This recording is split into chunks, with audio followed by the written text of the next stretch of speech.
आज मैं आपको सुनाऊंगा स्वर्ग का अधिकारी, एक बहुत ही मजेदार स्टोरी। झांगरपुर नगर में एक धनी व्यक्ति रहते थे। उनका नाम था लालजी, किंतु उनकी कंजूसी के कारण लोग उन्हें लालाजी कहकर पुकारने लगे। लालाजी जब बूढ़े हो गए तो एक दिन उन्होंने मन में सोचा, सारा जीवन पैसा कमाने में खप गया, अब तक दान धर्म और पुण्य का कोई काम नहीं किया, इसलिए मरने के पहले कुछ करना चाहिए। किसी से सुना था कि अंतिम समय में गाय का दान करने से सभी पाप मिट जाते हैं और मनुष्य सद्गति को प्राप्त होता है, जिस कारण मनुष्य गाय की दुम पकड़ स्वर्ग में चला जाता है। लालाजी ने सोचा, क्यों न गाय का ही दान किया जाए। मन में यह निश्चय कर वे गाय की तलाश में निकल पड़े। एक गुर्जर के पास गाय भी मिल गई, लेकिन सौदा नहीं पटा।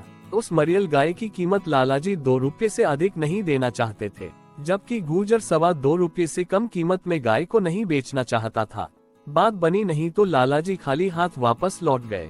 कुछ दिनों के बाद लालाजी बीमार पड़े और इतने कमजोर हो गए कि उन्हें जीवन की आशा न रही। तब उन्होंने अपने बेटे को बुलाकर गाय दान करने की अंतिम इच्छा प्रकट की।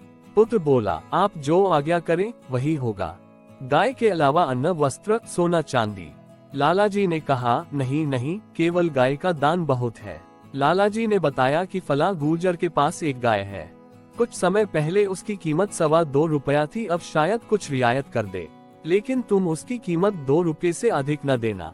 पिता की आज्ञा पाकर पुत्र गुर्जर के पास पहुंचा और 2.25 रुपये में गाय खरीद कर ले आया। लालाजी को जब मालूम हुआ कि बेटा गाय की पूरी कीमत चुकाया है तो ऐसा सदमा पहुंचा कि तत्काल उनकी मृत्यु हो गई। इस बीच गाय कमजोर हो चुकी थी, अतः लालाजी की मृत्यु के 4 घंटे बाद वह भी चल बसी। मरने के बाद लालाजी की आत्मा को यमराज के पास पहुंचाया गया और उनके पाप पुण्य का लेखा जोखा करने के बाद यमराज बोला, लालाजी, आपने अपने जीवन में पुण्य का कोई काम नहीं किया।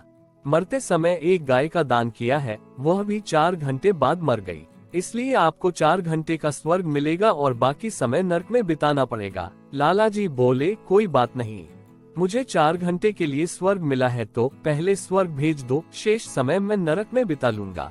यमराज बोला, पहले 1000 वर्ष नरक में जाना होगा, उसके बाद आपको स्वर्ग भेजा जाएगा। लालाजी अड़ गए, बोले, मैं पहले स्वर्ग जाना चाहता हूँ। यमराज ने डपकते हुए कहा, स्वर्ग पहले नहीं, पहले नरक की हवा खाओ, यही हमारा नियम है। दोनों में वाद विवाद चल रहा था कि लंबे सींग वाली गाय भी वहां आ पहुंची और लालाजी के पास खड़ी हो विनम्र स्वर में बोली, मैं आपका कमाया हुआ पुण्य हूँ, इसलिए 4 घंटे के लिए आपकी सहायता करने आई हूँ। आप आज्ञा दे कि मैं आपकी क्या सेवा कर सकती हूँ। गाय को अपना सहायक पाकर लालाजी को साहस मिला। बोले, ये यमराज मेरी बात नहीं मानता, पहले मुझे नरक भेजना चाहता है। यदि सचमुच तुम मेरी सहायता के लिए आई हो तो इस यमराज का पेट फाड़ डालो। सुनते ही गाय अपने लंबे सींग उठाकर यमराज की ओर दौड़ी। यमराज अपना आसन छोड़ भाग खड़ा हुआ और त्राही त्राही करता हुआ ब्रह्मा के पास जा पहुंचा। यमराज को भयभीत हुआ देख ब्रह्मा जी मन ही मन शंकित हुए। यमराज ने अपने भय का कारण उन्हें बताया और अपनी रक्षा के लिए हाथ फैला दिए।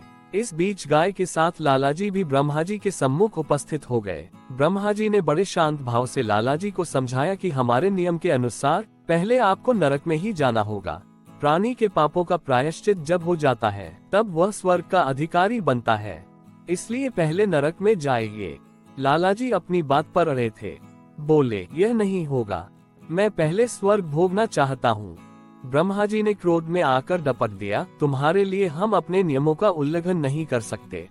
जीवन में तुमने थोड़ा सा पुण्य किया है और 4 घंटे के लिए स्वर्ग की प्राप्ति कर सके हो, जबकि हमारे पास ऐसे जीवों की कमी नहीं है जो जीवन भर पुण्य कमाते रहे, परंतु किसी कारणवश उन्हें भी पहले नरक में भेजा जाता है, बाद में स्वर्ग की प्राप्ति होती है, इसलिए पहले नरक जाओ।